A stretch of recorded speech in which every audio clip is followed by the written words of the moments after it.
ইয়ো guys, কেমন আছো তোমরা সবাই? আশা করি ভালো আছো। সো কয়দিন আগে আমি একটা কিউএনএ পোস্ট করি। আমি জানতাম না কিউএনএ পোস্টে অনেক কমেন্ট আসবে। এত কমেন্টের পরেও আজকে আমরা কিছু বিষয়ে কথা বলবো। আসলে তোমাদের কি প্রবলেম এরকম কমেন্ট করো? আজকালকার ভিডিও স্ক্রিপ্টেড হয়, তোমরা কি জানো না? আর আমার ওই শর্ট ভিডিওটা স্ক্রিপ্টেড ভিডিও ছিল। আর এর অ্যাটিটিউড দেখো কোন লেভেলে, আমাকে কিডস বলছে। আমি যদি কিডস ওই তাই তুমি কি? তুমি কি আদিম যুগের মানুষ যে আমার আসে মাইনক্রাফট খেলা শিখেবার? আমি এমনি কোনো তোমাকে হেট করি না, কিন্তু তোমার এই অ্যাটিটিউডটা না আমার পছন্দ হয়নি। যদি আমি তোমাকে কোনো উল্টোপাল্টা কথা কয়ে থাকি তাহলে মাফ করে দিও, কিন্তু তুমিও আমার এমন কমেন্ট করছো যে এমন উল্টোপাল্টা কথা কয়, এটা তো স্বাভাবিকই হবে। আমার আসলে তোমার এই কমেন্ট করাটা না পছন্দ হয় নাই, কিন্তু আমি মিথ্যা কথা কব না, আমিও কমেন্ট করছিলাম এই যে সেই কমেন্ট। কিন্তু আমি একটা কথা বলতে চাই, এই সবের মাঝখানে এই সাইড ক্যারেক্টারটা আবার কি? যদি বলো নট ফার নেক্সট আমার পড়াশোনার ব্যাপারে, আমি তো তোমার চেয়ে ভালোই পড়াশোনা পারি, তোমার চিন্তা করতে হবে না। আর এই যে তুমি নিজের বড় দাবি করো না, বড় না ছোট এতে আমার না।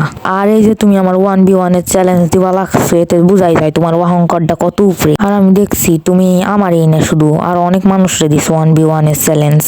আমি শুধু এটাই কথা কইতে চাই, বয়স দেখে কোনো সময় অহংকার করো না। আমারও কিন্তু বড় ভাই আছে, আমি কিন্তু বড়দের নর্মালি অনেক সম্মান দিই, কিন্তু তোমার এই কথাটা না আমার হজম হয় নাই। সো পরের বার তো একটা গুড কমেন্ট করে দরকার হয়। চলো আর বেশি কথা না বাড়িয়ে ওই সাইডটা কমেন্টের উত্তর দিয়ে দেই। প্রথম কমেন্ট হলো এইচ গেমারের, তুমি কোথায় থাকো? আমি পৃথিবীতে থাকি। আর আমাদের দ্বিতীয় কমেন্ট হলো তোমার বাসা কোথায়? সরি, এটা বলতে পারবো না।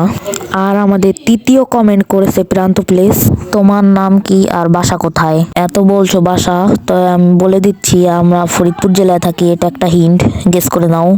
আর যদি বলো আমার আসল নাম কি, আমার নাম হচ্ছে আব্দুল্লাহ। আর চতুর্থ কমেন্টও জিজ্ঞেস করছে তোমার নাম কি? রায়েত। আমি তো বলেই দিলাম আমার নাম আব্দুল্লাহ। আর তোমরা যদি চাও আমি তোমাদের প্রশ্নের উত্তর দেই, তাহলে এই ভিডিওর কমেন্ট বক্সে তোমরা প্রশ্ন করতে পারো, আর একটা কিউএনএ ভিডিও আনবো। আপাততর জন্য তো বাই বাই। আর হ্যাঁ, আমি ভিডিওর প্রথমে যা যা বলেছি সব কিন্তু তোমার ওই কমেন্টের জন্য, প্লিজ দয়া করে এরকম কোনো কমেন্ট করো না। আর আমার বলার জন্য আবার অত রাগও হয়েও না, সরি যদি আমি কোনো খারাপ কিছু বলে থাকি। তো সো এতটুকু ছিল আমার ভিডিও, আপাতত জন্য এটুক দিয়ে কাজ চালিয়ে নাও। ভিডিওটা যদি তোমার পছন্দ হয় তাহলে সাবস্ক্রাইব আর লাইক করে দিও। আর আমি আবার সরি বলছি আমার এই ব্যবহারের জন্য, সরি। তো বাই বাই, টাটা। কমেন্ট বক্সে একটা সালাম দিয়ে যাইও যাওয়ার সময়। আর হ্যাঁ, সাবস্ক্রাইব আর লাইক করা কিন্তু বলবা না, এখনো বলছি দয়া করে সাবস্ক্রাইব আর লাইকটা করে দাও প্লিজ। আর ভাই মনে করে করে দাও প্লিজ। আমি আবার কি মেয়েদের মতো রিকোয়েস্ট করছি? সো টাটা, আল্লাহ হাফেজ।